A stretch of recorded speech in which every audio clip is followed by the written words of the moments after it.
ಬಗೆಗಿನ ಮಾತುಕತೆಗಳು ಶುರುವಾಗಿ ಸುಮಾರು 14 ವರ್ಷಗಳು ಅಲ್ಲಿಂದಲ್ಲಿಗೆ ನಡೀತಾ ಇದೆ. ಅಡಿಕೆ ಪತ್ರಿಕೆ ಹುಟ್ಟು ಹಾಕಿದಂಥ ಯಾವ ಅಡಿಕೆಯ ಮಾತುಕತೆ ಆಗಿರ್ಬೋದು, ಅಡಿಕೆ ಮೇಳಗಳಾಗ್ಬೋದು, ಇವತ್ತು ಕೇರಳ ಕರ್ನಾಟಕಾದ್ಯಂತ ದೊಡ್ಡ ಮಟ್ಟದಲ್ಲಿ ಹಬ್ಬಿರುವುದು ಒಂದು ದೊಡ್ಡ ಸಂತೋಷದ ವಿಷಯ. ಒಂದು ಕೃಷಿ ಉತ್ಪನ್ನದ ಹಿಂದೆ ಒಂದಷ್ಟು ಸಂಭ್ರಮವನ್ನು ಇಟ್ಟುಕೊಂಡು ಆ ಮೂಲಕವಾಗಿ ಮೌಲ್ಯವರ್ಧನೆ ಮತ್ತು ಹಲಸಿನ ಕೃಷಿಯನ್ನು ವಿಸ್ತಾರ ಮಾಡುವಂಥ ಒಂದು ಮನಸ್ಥಿತಿ ಇವತ್ತು ರೂಪುಗೊಳ್ಳುವುದಕ್ಕೆ ಇಂಥ ಹಲಸು ಹಬ್ಬಗಳು ನಮಗೆ ದೊಡ್ಡ ಮಾದರಿಯಾಗಿ ಕಣ್ಣ ಮುಂದೆ ಸಿಗ್ತದೆ. ಪುತ್ತೂರಿನಲ್ಲಿ ಹಲಸು ಮೇಳಕ್ಕೆ ಇದೀಗ 7ನೇ ವರ್ಷ. ಆರಂಭದಲ್ಲಿ ನವತೇಜ ಪುತ್ತೂರು ಹೇಳುವಂಥ ಶೀರ್ಷಿಕೆಯಲ್ಲಿ ಕೆಲವೇ ಮಂದಿ ಆಸಕ್ತರು ಸೇರಿಕೊಂಡು ಆರಂಭದ ವರ್ಷ ಹಲಸು ಮೇಳ ಸಂಪನ್ನಗೊಂಡಿತು. ಪುತ್ತೂರಿನಲ್ಲಿ ಹಲಸು ಆಂದೋಲನ ಅಡಿಕೆ ಪತ್ರಿಕೆಯ ಮೂಲಕ ಶುರುವಾಗಿ ಅದು ನಮ್ಮಲ್ಲಿ ಹಲಸಿನ ಮೇಳವಾಗಿ ರೂಪಾಂತರಗೊಳ್ಳುವುದಕ್ಕೆ ಒಂದಷ್ಟು ಸಮಯಾವಕಾಶ ಹಿಡಿಯಿತು. ಪೂರ್ವ ಸಿದ್ಧತೆಗಳು, ಮನಸ್ಥಿತಿಗಳ ತಯಾರಿಗಳು, ಹಲಸಿನ ಬಗ್ಗೆ ಇರುವಂಥ ಯಾವ ಕೀಳರಿಮೆ ಇದೆ ಅದನ್ನೆಲ್ಲ ದೂರೀಕರಿಸುವುದಕ್ಕೆ ಒಂದಷ್ಟು ಕಾಲ ತೆಗೆದುಕೊಂಡು ಆರಂಭದಲ್ಲಿ ಸಣ್ಣ ಮಟ್ಟದಲ್ಲಿ ಆರಂಭವಾದ ಮೇಳ ಇವತ್ತು ಇಷ್ಟು ವಿಸ್ತಾರವಾಗಿ ತೆರೆದುಕೊಂಡಿದೆ. ಇವತ್ತು ಹಲಸಿನ ಮೇಳ ಅಂದಾಗ ನಮ್ಮ ಜೊತೆ ಕೈ ಜೋಡಿಸುವುದಕ್ಕೆ ಸಾಕಷ್ಟು ಮಂದಿಗಳು ಬರ್ತಾ ಇರುವುದು ಬಹಳ ಸಂತೋಷದಾಯಕ. ನವತೇಜ ಪುತ್ತೂರು, GL ಆಚಾರ್ಯ ಜ್ಯುವೆಲ್ಲರ್ಸ್ ಪುತ್ತೂರು, ಅಡಿಕೆ ಪತ್ರಿಕೆ ಪುತ್ತೂರು, JCI ಪುತ್ತೂರು ಇವರು ಸಂಘಟಿಸಿದಂಥ ಈ ಕಾರ್ಯಕ್ರಮಕ್ಕೆ ಅನೇಕ ಆಯೋಜಕರು ಮತ್ತು ಅನೇಕ ಹಿತೈಷಿಗಳು ಕೈ ಜೋಡಿಸಿದ ಪರಿಣಾಮವಾಗಿ ಇವತ್ತು ಈ ಹಬ್ಬ ಸಂಪನ್ನವಾಗುವುದಕ್ಕೆ ಕಾರಣವಾಗಿದೆ.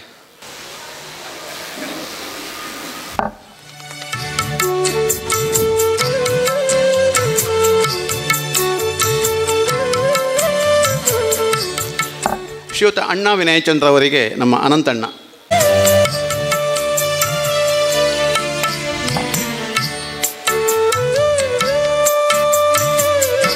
ನಾವು ಗಮನಿಸ್ತೇವೆ ಅದು ಬಡವರ ಹಣ್ಣು, ಯಾವುದೋ ಒಂದು ರೀತಿಯ ಸಣ್ಣ ಕೀಳರಿಮೆಯ ಸೆಟಪ್ಪು ನಮ್ಮ ಮನಸ್ಸಿನಿಂದ ಇನ್ನೂ ಹೋಗಿಲ್ಲ, ಮಾಸಲಿಲ್ಲ.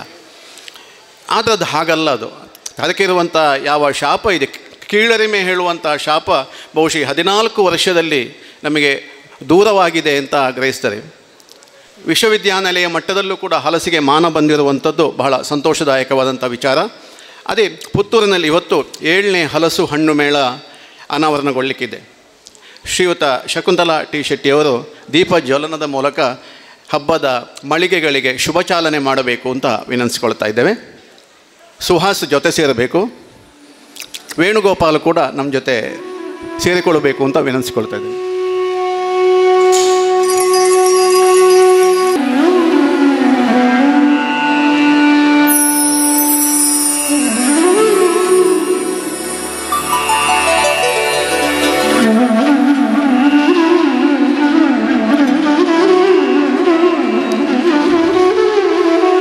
ಹವಾಯಿಯ ಹಣ್ಣು ಕೃಷಿಕ ಕೆನ್ ಲವ್ ಹಿಂದೊಮ್ಮೆ ನಮ್ಮ ದಕ್ಷಿಣ ಕನ್ನಡಕ್ಕೆ ಬಂದಾಗ ಹೇಳಿದಂಥ ಮಾತು ನೆನಪಾಗ್ತದೆ.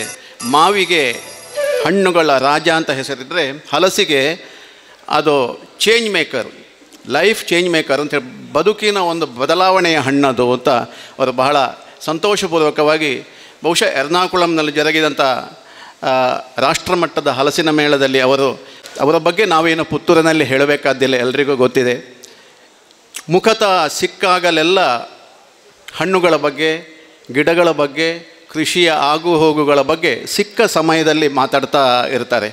ಅವರ ಜೊತೆಯಲ್ಲಿ ಕಾರಿನಲ್ಲಿ ನಾನು 1-2 ಸಲ ಪ್ರಯಾಣಿಸಬೇಕಾದಂಥ ಸಂದರ್ಭ ಬಂದಾಗ ಎಂದೂ ಕೂಡ ರಾಜಕೀಯದ ಸೋಂಕಿಲ್ಲ. ನಾನು ನನ್ನ ಭಾಷೆಯಲ್ಲಿ ಹೇಳುವುದಿದೆ, ಒಂದು ರೀತಿ ಸತ್ಸಂಗವಾಗಿ ಈಗಲೂ ನನಗೆ ನೆನಪಿದೆ. ಹಣ್ಣುಗಳ ಬಗ್ಗೆ, ಕೃಷಿಯ ಆಗುಹೋಗುಗಳ ಬಗ್ಗೆ ಹೀಗೆ ಮಾತಿಗೆ ತೆರೆಯುವಂತಹ ಶಕೋಕ ಹಿಂದೊಮ್ಮೆ ಉಬರು ಮನೆಯಲ್ಲಿ ಒಂದು ಹಲಸಿನ ಮೇಳ ಆಗಿತ್ತು. ಬಹುಶಃ ನಾವು ಅವರಿಗೆ ಆಮಂತ್ರಣ, ಸಹಜವಾಗಿ ಪಬ್ಲಿಕ್ ಪ್ರೋಗ್ರಾಮು ಯಾಕೋ ಬಿಟ್ಟು ಹೋಗಿತ್ತು. ಆಗ ಅವರು ಹೇಳಿದ ಮಾತು ನೆನಪಾಗ್ತದೆ. ಇಂಥ ಕಾರ್ಯಕ್ರಮಗಳಿಗೆಲ್ಲ ಆಮಂತ್ರಣಕ್ಕೆ ಕಾಯಲಿಕ್ಕಿಲ್ಲ, ಅದು ಕೃಷಿಕರ ಕರ್ತವ್ಯ, ನಾವು ಬರಬೇಕು, ಸುದ್ದಿ ಇದ್ದಾಗ ಹೋಗಬೇಕು. ಹೀಗೆ ಒಂದು ರೀತಿಯ ಪಾಸಿಟಿವ್ ಆಗಿ ಚಿಂತನೆ ಮಾಡುತ್ತಾ ಇರುವಂಥ ನಮ್ಮವರೇ ಶ್ರೀಮತಿ ಶಕುಂತಲಾ ಶೆಟ್ಟಿ ಅವರಿಂದ ನಲ್ನುಡಿಯ ಮಾತುಗಳು. ಬಹುಶಃ ಒಂದು ಕಾಲದಲ್ಲಿ ಕಾಡಿನಲ್ಲಿ ಮಂಗಗಳು ತಿಂದು ಹೋಗ್ತಾ ಇದ್ದಂತಹ, ಹಾಗೆಯೇ ಹೊಟ್ಟೆಗಿಲ್ಲದ ಬಡವನಿಗೆ ಮಳೆಗಾಲದಲ್ಲಿ ಹೊಟ್ಟೆ ತುಂಬಿಸ್ತಿದ್ದಂತಹ ಹಲಸು ಇವತ್ತು ಎಲ್ಲ ಕಡೆ ಹಲಸು ಮೇಳ ಅಂತ ಪ್ರಾರಂಭ ಆದ ಮೇಲೆ ಹೊಸ ಹೊಸ ಆವಿಷ್ಕಾರಗಳನ್ನು ಕಂಡುಹಿಡಿದ ಮೇಲೆ 2 ವರ್ಷದಲ್ಲಿ 3 ವರ್ಷದಲ್ಲಿ ಆಗುವಂಥ ಹಲಸು, ಹಾಗೆಯೇ ಗಮ್ಲೆಸ್ ಮಯಣ ಇಲ್ಲದಂಥದ್ದು, ಕಲರ್ಫುಲ್ ಎಲ್ಲವನ್ನು ಇವತ್ತು ಒಂದು ಕಡೆ ತೋರಿಸುವಂಥ ಪ್ರಯತ್ನ ಮಾಡುವುದು ಬಹಳ ದೊಡ್ಡ ಸಾಹಸ. ಹಾಗೂ ಮಾಡಿದಂಥವರನ್ನು ನಾನು ಮೊದಲಾಗಿ ಅಭಿನಂದನೆ ಸಲ್ಲಿಸ್ತಾ ಇದ್ದೇನೆ. ಯಾಕಂದರೆ ನಾನು ಹಳ್ಳಿಗೆ ಹೋದಾಗ ನಾನು ಕಂಡುಕೊಂಡಂಥದ್ದು, ನಮ್ಮಲ್ಲೊಂದು ಮರ ಇತ್ತು, ಸೋನ ಬೆಳಕಾಯಿ ಅಂತ ಹೇಳೋದು ಅದಕ್ಕೆ. ಅದು ಸೋಣ ತಿಂಗಳಲ್ಲಿ ಹಣ್ಣಾಗ್ತಾಯಿತ್ತು. ಆದರೆ ಅದು ಬಹಳ ಉದ್ದವಾಗಿ ದೊಡ್ಡದಾಗಿ ಆಗ್ತಾಯಿತ್ತು. ಆದರೆ ಪಕ್ಕದ ಹಾಗೆಲ್ಲೆಂಥದ್ದು ಈ ಭತ್ತ ಕೊಟ್ಟು ಪೊಳಿಕ್ ಅರಿದೆಪ್ಪು ನಿಂತು ಹೇಳ್ತಾಯಿದ್ರು. ಆ ಕಾಲದಲ್ಲಿ ಆ ಹಣ್ಣು ಯಾವಾಗ ಹಣ್ಣಾಗಬಹುದು ಬೆಳೀತದೆ ಅಂತ ಹೇಳಿ ನೆರೆಯವರು ಕಾಯುವುದು. ಯಾಕಂದರೆ ನಮಗೆ ಅಷ್ಟೆಲ್ಲ ತಿನ್ನಲಿಕ್ಕೆ ಆಗೋದಿಲ್ಲ. ನಾವು ಗಂಡ ಹೆಂಡ್ತಿ ಮತ್ತು ಒಬ್ಬರು ನಮ್ಮ ಅಜ್ಜಿ ಇದ್ದರು. ಮತ್ತು ಉಳಿದದೆಲ್ಲ ದನಗಳಿಗೆ ಎತ್ತುಗಳಿಗೆ ಹಾಕ್ತಾಯಿತ್ತು. ಅದಕ್ಕೆ ಬೇಕಾಗಿ ಮಾಸೆನಲ್ಪದ ಸೋಣ ಬೆಳಕಾಯಿ ಏಪ ಬರಂದುಣು ಅಂತ ಕಾಯ್ತಾಯಿದ್ರು, ಅದನ್ನು ತಿಂದು ಹೊಟ್ಟೆ ತುಂಬಿಸಿಕೊಳ್ಳಿಕ್ಕೆ. ಅಂಥ ಕಾಲ ಹೋಗಿ ಇವತ್ತು ಅದರಲ್ಲಿ ಬೇರೆ ಬೇರೆ ಥರದ ಉತ್ಪನ್ನಗಳು. ಬಹುಶಃ ಹಲಸಿನ ಮರದಲ್ಲಿ ಬಿಸಾಡುವಂತಹ ಒಂದೇ ಒಂದು ವಸ್ತು ಇಲ್ಲ ಅಂತ ಕಾಣ್ತದೆ ನನಗೆ. ಯಾಕಂದರೆ ಮರ ಮೋಪಿಗಾಗ್ತದೆ, ಎಲೆ ಗುಂಡಗಟ್ಟಲಿಕ್ಕೆ ಆಗ್ತದೆ, ಮತ್ತು ಬಾಕಿಯದಕ್ಕೆಲ್ಲ ಆಗ್ತದೆ. ಆದರೆ ನಮ್ಮಲ್ಲಿ ಕೊಟ್ಟಿಗೆ ಗುಂಡ ಮಾಡ್ತೇವೆ, ಅದಕ್ಕಾಗ್ತದೆ. ಈ ಹಲಸಿಂದೆ ಅದರ ಯಾವುದು ರೆಚ್ಚೆಯನ್ನು ತುಂಡು ಮಾಡಿ ಸ್ವಲ್ಪ ಸೆಕೆ ಬೆರೆಸಿ ದನಗಳಿಗೆ ಎತ್ತುಗಳಿಗೆ ಹೊಟ್ಟೆ ತುಂಬಿಸಲಿಕ್ಕೆ ಆಗ್ತದೆ. ಪ್ರತಿಯೊಂದು ಸೋಲೆ ನಮಗೆ ತಿಂದು ಉಳಿದದ್ದನ್ನು ಕಾಯಿ ಆದರೆ ಹಣ್ಣಾದರೆ ಗಟ್ಟಿ ಮಾಡಲಿಕ್ಕೆ ಆಗ್ತದೆ, ಇಡ್ಲಿ ಮಾಡಲಿಕ್ಕೆ ಆಗ್ತದೆ, ದೋಸೆ ಮಾಡಲಿಕ್ಕೆ ಆಗ್ತದೆ, ಗಾರ್ಯ ಆಗ್ತದೆ, ಏನೇನೋ ಈಗ ಹಲ್ವಾ ಆಗ್ತದೆ, ಅದನ್ನು ಚಿಪ್ಸ್ ಮಾಡಲಿಕ್ಕೆ ಆಗ್ತದೆ. ಇಲ್ಲೇ ಎಲ್ಲ ಇಟ್ಟಿದ್ದಾರಲ್ಲ, ಎಲ್ಲ ಥರ ತಿನ್ನೋದಕ್ಕೆ ಮಾಡಲಿಕ್ಕೆ ಆಗ್ತದೆ. ಹಾಗೆಯೇ ಕಾಯಿಯನ್ನು ಕೊಯ್ದು, ಅದು ನಮ್ಮ ಹಿರಿಯರೇ ಮಾಡ್ತಾಯಿದ್ರು. ಬೇಸಿಗೆಯಲ್ಲಿ ಎಲ್ಲ ಕೊಯ್ದು ಅದನ್ನು ಉಪ್ಪು ನೀರಲ್ಲಿ ಹಾಕಿಟ್ಟು ಮಳೆಗಾಲದಲ್ಲಿ ಉಪಯೋಗ ಮಾಡುವಂಥದ್ದು. ಅದು ಕೂಡ ಆ ಕಾಲದಲ್ಲೂ ನನಗೆ ನೆನಪಿದೆ. ನೀರಿನಲ್ಲಿ ಹಾಕಿದ ಸೋಳೆ ಮಳೆಗಾಲದಲ್ಲಿ ಕೆಲಸಕ್ಕೆ ಬರುವವರಿಗೆ ಪಲ್ಯ ಜಾಸ್ತಿ ಅದನ್ನು ಮಾಡ್ತಾಯಿತ್ತು, ಅನ್ನದ ಜೊತೆ ಅದು ಹೊಟ್ಟೆ ತುಂಬಲಿಕ್ಕೆ ಗಟ್ಟಿಯಾಗಲಿ ಅಂತ. ಅಂತಹ ಎಲ್ಲವನ್ನು ಉಪಯೋಗಕ್ಕೆ ತರುವಂಥ ವಸ್ತು ಹಲಸು. ಒಂದು ಕಾಲದಲ್ಲಿ ಯಾರಿಗೂ ಬೇಡ. ನಮ್ಮಲ್ಲೊಂದು ಅದು ಫೆಬ್ರವರಿಯಲ್ಲಿ ಆಗ್ತಾಯಿದೆ, ಕಲ್ಲು ತುಳುವೆ ಅಂತ ಹೇಳ್ತಾರೆ. ಅರ್ಧ ಗಟ್ಟಿ ಅದು, ಈ ಅದರ ಬುಡ ಗಟ್ಟಿ ಮತ್ತು ಅರ್ಧ ಇದು ಬುಳುಂಕಾಗೋದು. ಆದರೆ ಅದರ ಇದು ಬೀಜ ಭಾರಿ ಒಳ್ಳೆಯದು. ಆದರೆ ಅದು ಅರ್ಧಕ್ಕರ್ಧ ಮಂಗ ತಿಂದೇ ಹೋಗೋದು. ಇದು ಬಹಳ ಟೇಸ್ಟು ಅದರ ಬೀಜ. ಅಂಥ ಇದನ್ನೆಲ್ಲ ಇವತ್ತು ಬೇರೆ ಬೇರೆ ಪದಾರ್ಥ ಮಾಡಿ ಅದರಲ್ಲೇ ಉದ್ಯಮವನ್ನು ಪ್ರಾರಂಭ ಮಾಡಿದ್ದಾರೆ. ಆ ಹಲಸಿನ ಜೊತೆಗೆ ಮೇಳ ಹಲಸಿಂದಾದರೂ ಇವತ್ತು ನಮ್ಮ ಪುನರ್ಪುಳಿ ವಿಶ್ವಣ್ಣನ ನೋಡಿದಾಗ ನನಗೆ ಕಳೆದ ವರ್ಷ ನಿಮ್ಮ ಮನೆಯಲ್ಲಿ ಬಂದು ಅದು ಕುಡಿದು ಅದು ಸಾರು ಆಗ್ತದೆ, ಮತ್ತು ಜ್ಯೂಸ್ ಆಗ್ತದೆ, ಎಲ್ಲವೂ ಆಗ್ತದೆ. ಒಂದು ಬಾಟ್ಲಿ ಅವರ ಕೋಕಮ್ ತಗೊಂಡು ಹೋದರೆ ಅದು ಜ್ಯೂಸ್ ಆಗ್ತದೆ, ಶರ್ಬತ್ ಆಗ್ತದೆ, ಇದು ಸಾರಾಗ್ತದೆ, ಇದು ದೋಸೆಗೆ ಜಾಮ್ ಬದಲಿಗೆ ಆಗ್ತದೆ. ಎಲ್ಲವನ್ನು ಎಲ್ಲ ಕಾಡು ಉತ್ಪತ್ತಿಗಳನ್ನು ಇವತ್ತು ಎಲ್ರಿಗೂ ಬೇಕಾದ ಹಾಗೆ ತಯಾರು ಮಾಡಿ ಇವತ್ತು ಜನಸಾಮಾನ್ಯರಿಗೆ ಸಿಗುವ ಹಾಗೆ ಹಾಗೆಯೇ ಗುಡಿ ಕೈಗಾರಿಕೆ ಮನೆಯಲ್ಲಿ ಮಾಡುವವರಿಗೆ ಉದ್ಯಮ ಆಗುವ ಹಾಗೆ ಈ ಮೇಳವನ್ನು ಮಾಡಿದಂತಹ ಅದರ ನಾಯಕತ್ವ ತಗೊಂಡಂಥ ಬಹುಶಃ ಅನಂತ ಪ್ರಸಾದ್ ಮತ್ತು ಕಾರಂತರು ಇದರ ಮೇಯ್ನ್ ಏನೋ ಗೊತ್ತಿಲ್ಲ, ಅದು ಟ್ರಸ್ಟು. ಅವರ ಟ್ರಸ್ಟ್ ಮೊದಲು ಶರ್ಮಣ್ಣ ಮಾಡ್ತಾಯಿದ್ರು. ಫಸ್ಟಿಗೆ ಎಲ್ಲಿ ಜನತಾ ಹೈಸ್ಕೂಲು ಅಡ್ಡನಡ್ಕದಲ್ಲಿ ಉದ್ಘಾಟನೆಗೆ ಹೋಗಿದ್ದೆ ನಾನು. ಅವರ ಮನೆಯಲ್ಲಿ ಊಟಕ್ಕೆ ಹೋದರೆ ಅದರದ್ದೇ ಪಲ್ಯ, ಅದರದ್ದೇ ಬೋಳುಗೊದ್ದಿಲ್ಲ, ಅದರದ್ದೇ ಸಾಂಬಾರು ಎಲ್ಲ ಒಂದು 4-5 ಐಟಮ್ ಅದರದ್ದೇ, ಬೇರೆ ಏನಿಲ್ಲ. ಅಂತಹ ಎಲ್ಲ ಯಾರು ಗೇರು ಬೀಜ ಇರ್ಬೋದು, ಯಾರೋ ಈಗ ಹೇಳ್ತಾಯಿದ್ರು ಬೀಜದ ದೈದೀತೇರು ಪನೀತ್ ಕಸ ಎಲ್ಲ ದೀತ್ವೆರಡೆ ಎಡ್ಡೆತ್ತಣ ಅಂತ. ಹಾಗೆ ಎಲ್ಲವನ್ನು ತಂದು ತೋರಿಸುವಂತಹ ಪ್ರಯತ್ನ ಮಾಡಿದ ಎಲ್ರಿಗೂ ಅಭಿನಂದನೆ ಸಲ್ಲಿಸ್ತಾ, ಮುಂದೆಯೂ ಇದು ಹೆಚ್ಚೆಚ್ಚು ಈಗ ಚಟ್ಟಿಯಲ್ಲಿ ಇದರಲ್ಲಿ ಬೆಳೆಯುವಂತಹ ಹಲಸು ಪ್ರಾರಂಭ ಆಗಿದೆ. ಅದನ್ನು ಹೆಚ್ಚಾಗಿ ಎಲ್ಲರೂ ನಾವು ಉಪಯೋಗ ಮಾಡಿಕೊಳ್ಳುವಂಥ ಅವಕಾಶ ಬರಲಿ. ಇಲ್ಲಿ ಯಾರು ಇವತ್ತು ಬಂದು ಸ್ಟಾಲಲ್ಲಿ ಭಾಗವಹಿಸಿದಾರ ಎಲ್ರಿಗೂ ಒಳ್ಳೆ ವ್ಯಾಪಾರ ಆಗಲಿ, ಹಾಗೆಯೇ ಒಳ್ಳೆ ಪ್ರಚಾರ ಆಗಲಿ, ಎಲ್ಲರೂ ಮುಂದೆ ಅದನ್ನು ಹೆಚ್ಚೆಚ್ಚು ಉಪಯೋಗ ಮಾಡುವ ಹಾಗೆ ಆಗಲಿ ಅಂತ ಶುಭ ಹಾರೈಸ್ತಾ ಧನ್ಯವಾದಗಳು.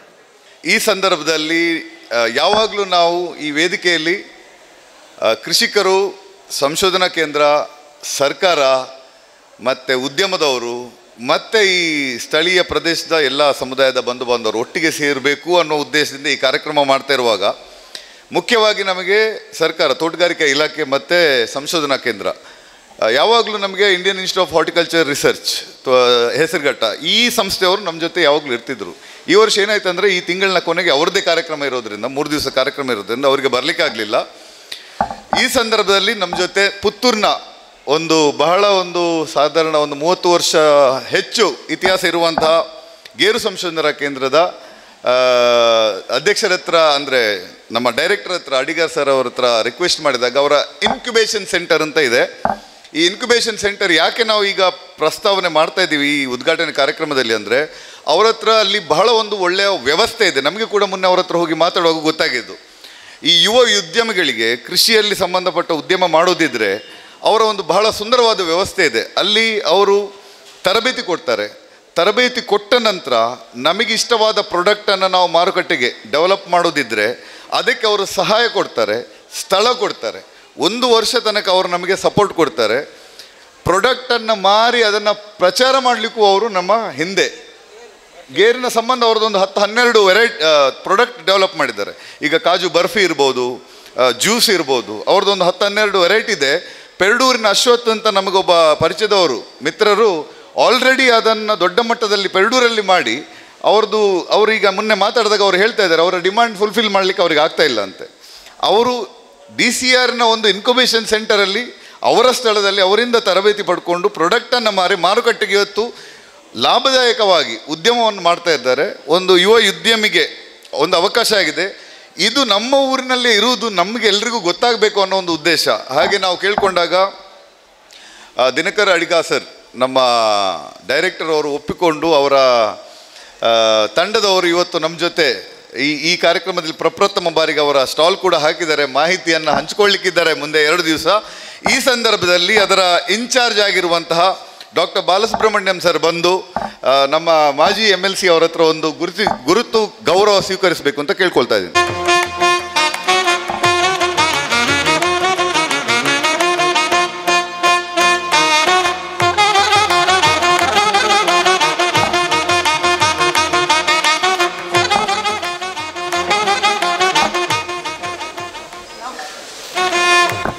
ಧನ್ಯವಾದಗಳು ಸರ್. ಅದೇ ರೀತಿ ಸರ್ಕಾರ ಅನ್ನುವಂಥದ್ದು ಸಮುದಾಯದಲ್ಲಿ ಅಭಿವೃದ್ಧಿ ಆಗಬೇಕಂದ್ರೆ ಅತಿ ಮುಖ್ಯವಾಗಿ ಇರುವಂಥ ಪ್ರಮುಖ ವಿಷಯ ಮತ್ತು ವೇದಿಕೆ. ಸರ್ಕಾರದ ಯಾವುದೇ ವಿಭಾಗಗಳಿರಲಿ, ಕೃಷಿಯಲ್ಲಿ ನಾವು ತೋಟಗಾರಿಕೆ ಸಮಗ್ರವಾಗಿ ತೋಟಗಾರಿಕೆ ಅಭಿವೃದ್ಧಿ ಆಗಬೇಕು, ಮಿಶ್ರ ಬೆಳೆಯಲ್ಲಿ ಹಣ್ಣುಗಳ ಅಭಿವೃದ್ಧಿ ಆಗಬೇಕು ಅನ್ನೋ ದೃಷ್ಟಿಯಿಂದ ಈ ಕಾರ್ಯಕ್ರಮವನ್ನು ಮಾಡ್ತಾ ಇರುವಂಥದ್ದು.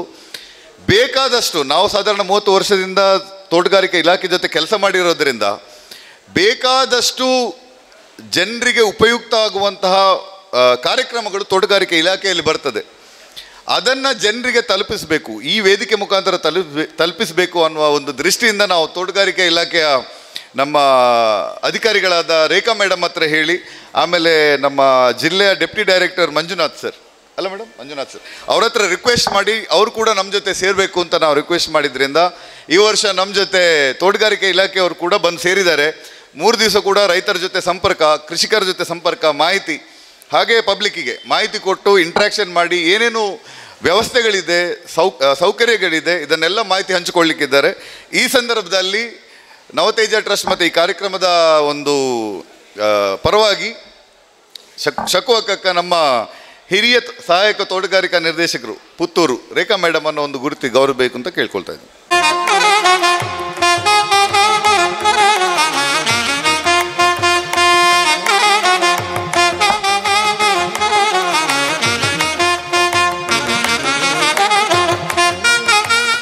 ಧನ್ಯವಾದ.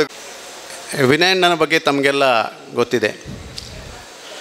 ಅವರ ಭಾಷಣ ಕೇಳಿದವರಿಗೆಲ್ಲ ಇನ್ನೂ ನೆನಪಾಗ್ತದೆ. ಅವರು ಯಾವುದೇ ರಾಷ್ಟ್ರೀಯ ಚಿಂತನೆಯ ಭಾಷಣ ಇರ್ಬೋದು, ಯಾವುದೇ ಸಬ್ಜೆಕ್ಟಿನ ಭಾಷಣಗಳಿದ್ದಾಗ ಅಲ್ಲಿ ಕೃಷಿಕ ಮತ್ತು ನೆಲದ ಕಂಪು ಈ ಮಾತುಗಳು ಬಾರದೆ ಬಹುಶಃ ಅವರ ಭಾಷಣಗಳು, ಚಿಂತನೆಗಳು ಮುಗಿಯುವುದಿಲ್ಲ.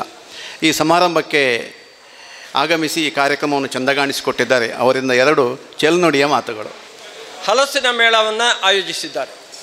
ಶಕುಂತಲಾ ಅಕ್ಕ ಇವತ್ತು ಇದರ ಉದ್ಘಾಟನೆಯನ್ನು ಮಾಡಿ ಎಲ್ಲ ಸ್ಟಾಲ್ಗಳನ್ನು ಯಶಸ್ವಿಯಾಗಿ ಆಗಲಿ ಅಂತ ಶುಭವನ್ನು ಹಾರೈಸಿದ್ದಾರೆ. ಸ್ನೇಹಿತರೆ, ಹಲಸು ಹಿಂದೊಂದು ಕಾಲದಲ್ಲಿ ಆಹಾರದ ವಸ್ತುವಾಗಿ ಇತ್ತು. ನನಗೆ ಸಣ್ಣದಿರುವಾಗ ಇವತ್ತು ನೆನಪಿದೆ, ಆಗ ಅಡಿಕೆ ಇರಲಿಲ್ಲ, ಭತ್ತದ ಗದ್ದೆಗಳು ಇತ್ತು. ದೊಡ್ಡವರಲ್ಲಿ ಭತ್ತ ಅಕ್ಕಿ ಇತ್ತು. ಸಾಮಾನ್ಯ ಮಧ್ಯಮ ವರ್ಗದ ರೈತರ ಕೈಯಲ್ಲಿ ತಮಗೆ ಊಟಕ್ಕೆ ಬೇಕಾದಷ್ಟು ಮಾತ್ರ ಅಕ್ಕಿ ಇರ್ತಿತ್ತು. ಅದರ ಸುತ್ತಮುತ್ತಲಿದ್ದಂಥ ಕೃಷಿ ಕುಟುಂಬಕ್ಕೆ ಪೂರಕವಾಗಿ ಕೃಷಿ ಕಾರ್ಮಿಕರಿದ್ದರು. ಅವರ ಮನೆಯಲ್ಲಿ ಅಕ್ಕಿ ಇರ್ತಿರಲಿಲ್ಲ, ಯಾಕೆಂದರೆ ಅವರಿಗೆ ಬೇಸಾಯನೇ ಇರ್ತಿರಲಿಲ್ಲ. ಭಾಳಷ್ಟು ಜನ ಘಟ್ಟಕ್ಕೆ ಕಾಫಿ ತೋಟದಲ್ಲಿ ಕೆಲಸ ಮಾಡಲಿಕ್ಕೆ ಹೋಗ್ತಿದ್ರು.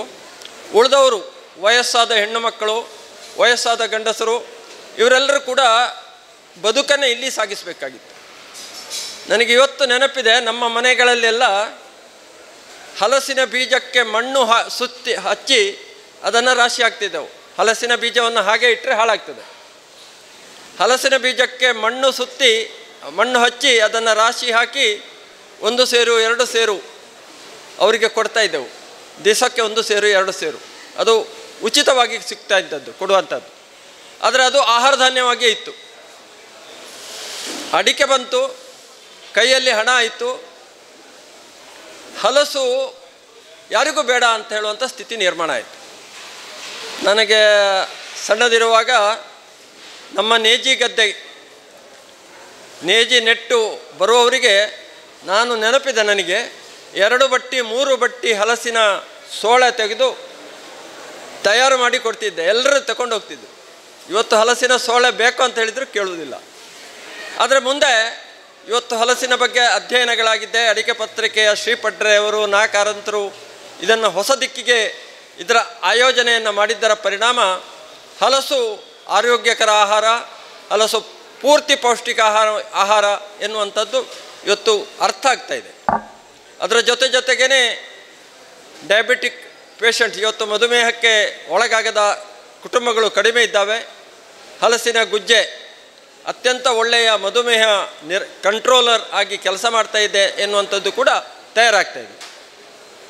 ಈ ಎಲ್ಲ ದೃಷ್ಟಿಕೋನದಿಂದ ಹಲಸಿನ ಮೇಳವನ್ನು ಆಯೋಜನೆ ಮಾಡಿ ಸುತ್ತಮುತ್ತಲಿನ 100 ಕೃಷಿಕರಿಗೆ ಹೊಸ ಆಹಾರದ ಪ್ರಾಡಕ್ಟ್ ತಯಾರು ಮಾಡುವುದಕ್ಕೆ, ಹಾಗೆಯೇ ಸಣ್ಣ ಪುಟ್ಟ ತರಕಾರಿ ಬೀಜಗಳು, ಹೂ ಹಣ್ಣು ಇವರ ಮಾರಾಟದ ಸ್ಟಾಲ್ಗಳು ಎಲ್ಲವೂ ಬಂದು ಒಂದು ರೀತಿಯ ಹಬ್ಬದ ಹಾಗೆ ಹಲಸಿನ ಹಬ್ಬ ಇಲ್ಲಿ ನಡೀತಾ ಇದೆ. ನಾನು ಪರಮಾತ್ಮನಲ್ಲಿ ಪ್ರಾರ್ಥನೆ ಮಾಡ್ತೇನೆ, ತನ್ನೆಲ್ಲ ಆಶೀರ್ವಾದದ ಶಕ್ತಿಯನ್ನು ಇದಕ್ಕೆ ಕೊಟ್ಟು ಯಶಸ್ವಿ ಹಬ್ಬವಾಗಿ ಜನಕ್ಕೆ ಉಪಯೋಗ ಆಗುವ ಹಾಗೆ ಆಗಲಿ. ಇದು ಉತ್ತರೋತ್ತರ ಅಭಿವೃದ್ಧಿಯಾಗಿ ಏಳನೇ ಮೇಳ ಇದು 700 ಮೇಳಗಳಾಗುವವರೆಗೂ ಹಾಗೇ ಮುಂದುವರಿತಾ ಹೋಗಲಿ.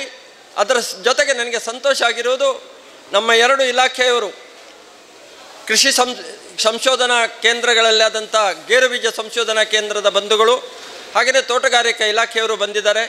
ಅವರದ್ದು ಸಹ ಪೂರ್ತಿ ಜನೋಪಯೋಗಿ ಕಾರ್ಯಕ್ರಮಗಳು ಜನಕ್ಕೆ ತಲುಪಲಿ ಅಂತೇಳಿ ಸಂದರ್ಭದಲ್ಲಿ ಆಶಿಸ್ತಾ ತಮಗೆಲ್ಲರಿಗೆ ಶುಭವನ್ನು ಕೋರಿ 2 ಮಾತನ್ನು ಮುಗಿಸ್ತೇನೆ. ಜೈ ಹಿಂದ್. ಹಲಸಿಗೆ ಮಾನ ಕೊಡುವ ದೃಷ್ಟಿಯಿಂದ, ಹಲಸು ಆಹಾರವಾಗಬೇಕು ಹೇಳುವ ದೃಷ್ಟಿಯಿಂದ ಆರಂಭವಾದಂಥ ಆಂದೋಲನ ಈ ಮಟ್ಟಕ್ಕೆ ಬೆಳೆದು ನಿಂತಿದೆ. ಬಹುಶಃ ಒಂದು ಆಂದೋಲನದ ಗರಿಷ್ಠ ಪರಿಣಾಮ ಏನು ಅದು ಇವತ್ತು ನಾವು ಹಲಸು ಮೇಳಗಳಲ್ಲಿ ಕಾಣ್ತೇವೆ. ಅದು ಆಹಾರವಾಗಿ ಇವತ್ತು ಎಲ್ಲಿವರೆಗೆ ಅಂದರೆ ಪಂಚತಾರ ಹೋಟೆಲ್ಗಳಲ್ಲಿ ಟೇಬಲ್ ಫ್ರೂಟ್ ಆಗಿ ಕೂಡ ಹಲಸಿನ ಸೊಳೆಗಳು ಇವತ್ತು ಲಭ್ಯವಾಗಿರುವಂತಹ ಮಾಹಿತಿಗಳು ತಾಜಾ ಮಾಹಿತಿಗಳು ಇವತ್ತು ಪ್ರತಿನಿತ್ಯ ನಮಗೆ ಬರ್ತಾ ಇದೆ. ಹಾಗಾಗಿ ಇಂಥ ಹಲಸು ನಮಗೆ ಆಹಾರವಾಗ್ತಾ ಇರುವುದು ಬಹಳ ಸಂತೋಷದ ವಿಷಯ. ನಾವು ಕಾರ್ಯಕ್ರಮದ ಕೊನೆಗೆ ಬರ್ತಾ ಇದ್ದೇವೆ. ಅನಂತಣ್ಣ ಅತಿಥಿಗಳಿಗೆ ಉಪಾಯನವನ್ನು ನೀಡುವುದರ ಮೂಲಕವಾಗಿ ಅವರನ್ನು ಗೌರವಿಸಬೇಕು ಅಂತ ವಿನಂತಿಸಿಕೊಳ್ತೇನೆ.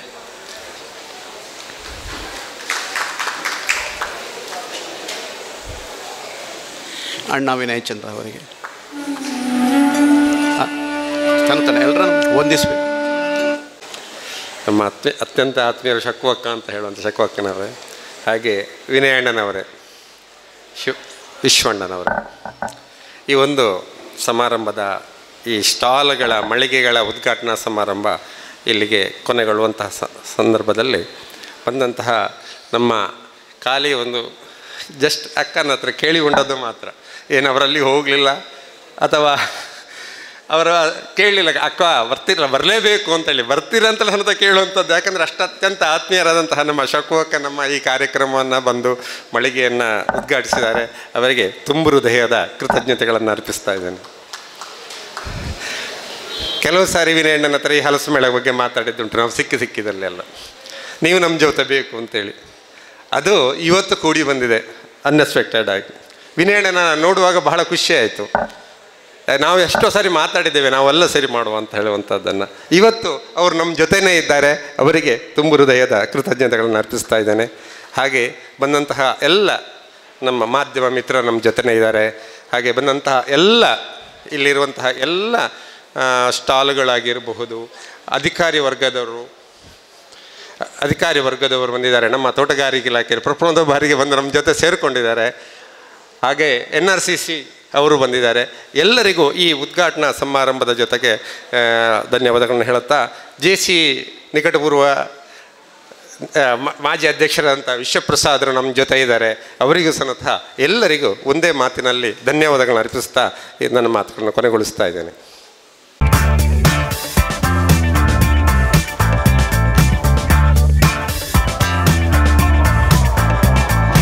ಚೇತನಾಸ್ ಬ್ಯೂಟಿ ಲಾಂಜ್, ನಿಮ್ಮೊಳಗಿನ ಸೌಂದರ್ಯದ ಅನಾವರಣದ ತಾಣ. Aesthetic spa, makeup, hair styling, salon, ಹೀಗೆ ಎಲ್ಲ ಸೌಂದರ್ಯವರ್ಧಕ ಸೇವೆಗಳು ಒಂದೇ ಸೂರಿನಡಿ. ಚೇತನಾಸ್ ಎಜುಕೇಶನಲ್ ಫೌಂಡೇಶನ್ ಮೂಲಕ ವೈವಿಧ್ಯಮಯ ಬ್ಯೂಟಿ ಕೋರ್ಸ್ಗಳು. ಮೇಕಪ್ ಆರ್ಟಿಸ್ಟ್ ಆಗಬೇಕೆಂಬ ಕನಸಿರುವವರಿಗೆ ಅತ್ಯುತ್ತಮ ಅವಕಾಶ. 2 ದಿನಗಳಿಂದ ಆರಂಭಿಸಿ 6 ತಿಂಗಳವರೆಗಿನ ವೈವಿಧ್ಯಮಯ ಬ್ಯೂಟಿ ಮೇಕಪ್ ಕೋರ್ಸ್ಗಳು. ಅಂತಾರಾಷ್ಟ್ರೀಯ ಮಟ್ಟದಲ್ಲಿ ಸೌಂದರ್ಯವರ್ಧಕ ತರಬೇತಿ ಪಡೆದಿರುವ ಚೇತನಾ ಎಸ್ ಅವರಿಂದ ನುರಿತ ತರಬೇತಿ.